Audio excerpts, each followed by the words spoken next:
This video is how to teach a puppy that's currently starting to nuisance bark to bark only on command, and how to do it in a way that the bark can be triggered by the woman that owns this dog with the words "warn him," rather than sort of the traditional speak.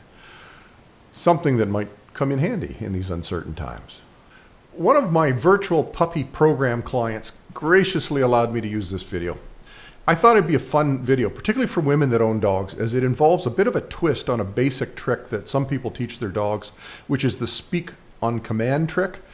The way that we're going to do it in this video, I think some women might find it handy. It doesn't matter whether your dog's large or small. It's just a tool to put in your tool bag. It also is a kind of a roundabout way that might, albeit with very few dogs in my experience, help with excessive barking. And that's actually why this client reached out. She wrote me, "I foresee some frustrations around his barking. Any suggestions on teaching him to quiet on command? For example, when I have the TV on, he barks at the show, barks at other dogs, and when he hears me in the morning getting out of bed, etc." So normally, I discourage all barking until a dog reaches adulthood. In both urban and suburban environments, there's just too much for a dog to bark at. Their evolutionary biology, they're going to trigger on prey and territory. And I mean, it's just happening all the time in those environments. So what ends up happening is your dog gets a conditioned response to bark, and they're pretty much useless down the road as a watchdog. So you get used to saying it's just a squirrel and somebody's driving away with your pickup truck. So I also want to start off by mentioning, if you're watching this because you have a problem with an excessively barking dog, this may not be the path to take, because there are a bunch of ways to address excessive barking, and the one you pick should be tailored to the why your dog is barking. As if you want a long-term solution, you don't want to just solve your problem. You need to consider, and if it exists, and it very likely does, solve your dog's problem. In this case, the dog Howard is only about 15 weeks old, so his barking isn't habitual, like in a conditioned response sense. He's just a smart puppy that noted early in life that barking often shines the light of his owner on him. So in this case, I think this approach is appropriate. But overall, I always tailor my advice regarding the approach according to a variety of factors. Here's some variables worth considering before deciding on the best path. Some dogs have been barking for months, even years, before I get a call. You have to paint with a lot more colors with this sort of barking than what you'll find in this video. So you need a different approach. Some dogs think their owners are roommates, and successfully teaching them to not bark, or anything for that matter, requires the relationship to be worked on before the problem, in this case barking. Dogs and wolves and apes and human beings, all more likely to listen to a loving authority figure versus a roommate. So different approach. Some people, they're calm because their tendencies at stake. They've been told they're going to be evicted if they don't address the barking quickly. Different approach. Others, they've got a noise infraction, like a fine, and have been told if the barking doesn't stop immediately, they'll get another fine and another fine. So different approach required. Some dogs are barking because they're suffering from separation anxiety. Different approach. And other dogs are barking because they've been left to look out windows all their lives for entertainment, and they're conditioned like Pavlov dogs. Again, different approach. So if your dog that's barking is falling under different approach category there, send a video. And if I have some time, I'll provide some input tailored to your situation. So I chose this recommendation in this video for a variety of reasons. The owner, unbelievably good handler, very dedicated. She follows through on all the instructions, and the dog's coming along right across the board. This is a fun thing to do. It's always fun to teach dogs tricks.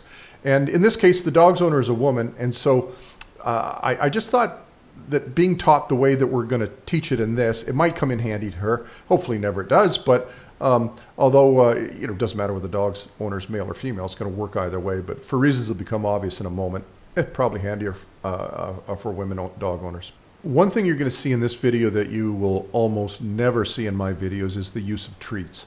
However, when teaching tricks, as is the case here, it's scientifically valid. It's for teaching life skills that treats shouldn't be used. As for every $50 bill promised, there's a $100 bill around the corner. And for dogs, those $100 bills are squirrels and people at the door, etc. And you need to add some other science-based tools to your tool bag if you want a dog that responds to things like stay, come, heel as if they're jobs and not tricks. So in this video, the idea is to actually teach the dog to bark with a verbal and or a hand signal as the cue. once the puppy's like gun-ho and is connecting the dots, the puppy will start to learn that barking's only going to be rewarded if the signal is given. So in other words, once he gets the idea, he's taught no reward. In fact, if he breaks the covenant, he may very well get a little tone and body language attitude from his owner instead. So in essence, optimistically speaking, we extinguish the unwanted barking by turning barking into a trick that has some specific rules. If it doesn't address the excessive barking, as mentioned, there are other means, and you're still left with a cool trick. So the verbal cue can be anything, and is usually something like speak. In this case, and this is the twist that I mentioned, I recommended using the cue, warn him. As while the dog doesn't speak English, those making maybe unwelcome approaches to the dog's owner usually do speak English. So they don't need to know that this is just a trick, and they won't. So imagine, a dog owner's walking down the road and somebody oddly crosses the road in front of them, and they just get, their spidey sense goes off. And they say, warn him, loud and clear. And the dog goes, woof, woof. Well, the dog thinks it's going to get a treat, or you're going to throw its frisbee or something. But the person who hears it is going to go, did she just say warn him? And then I suppose you could grab the collar and say, not yet, buddy, but hit him low if you got to hit him. So the idea is, for our purposes, it's a trick. You don't have the liability of a dog actually trained to protect, but maybe you got a little added security. So in this video, the dog's owner very wisely primed the pump, so to speak, and triggered a bark or two with something that already triggers a little barking. And the video pretty much explains the rest. That's a good boy. Sit. Ah! Ah! Good boy.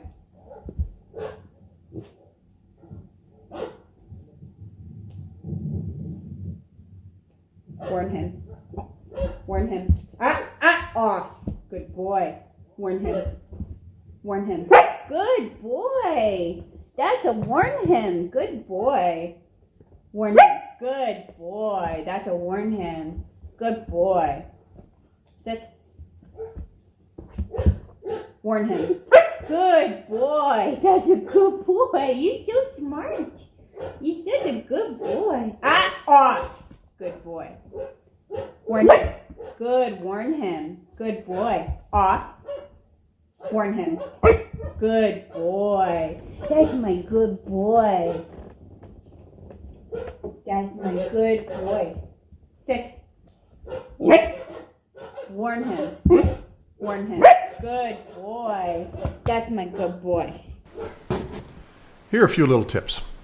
It doesn't have to be treats. You can try a favored toy if your dog's a little bit more excited about toys. Priming that pump can help. So if you can get your dog kind of in a barky zone somewhere, anything that sometimes like a doorbell or whatever, it just kind of gives them a hint as to the direction we want to go. You don't have to, nor should you wait for a full bark when you're just starting out. There are a few things in this video where you got a little squeak out. Anything, if it's a vocalization, toss that treat or that toy. Even if the dog's thinking about it, if the dog is doing the tippy taps or jumping up like this dog, just right away let them know that energy. Like in this case, the dog's owner was chastising the dog for jumping up because we've already got the pattern. But in the early stages, take anything you can get that indicates some excitement, and just try and you just get that timing. Timing is everything. Get the treat to the dog or the toy to the dog, whether it's a squeak or whine, just get it out there. Keep these sessions short and sweet. You'll hear of me mentioning many times in my videos and my articles about the rule of 3. Don't make more than 3 attempts. Just enough to lay an indication of patterns here. So you want a dog to kind of go, what? Huh? And then give them a break. Take decent breaks in between. Don't get too, don't make this a job. Do it as many times as you can, though, during the day. If you can fit it in several times, do it. If after a couple of days you're not getting even a squeak out of your dog, send me a video so I can see what you're doing. So that's www.askthedogguide.com/. Video. If you found this video fun and or useful, subscribe, like, notify, and maybe use the link in the video notes below to buy me a coffee.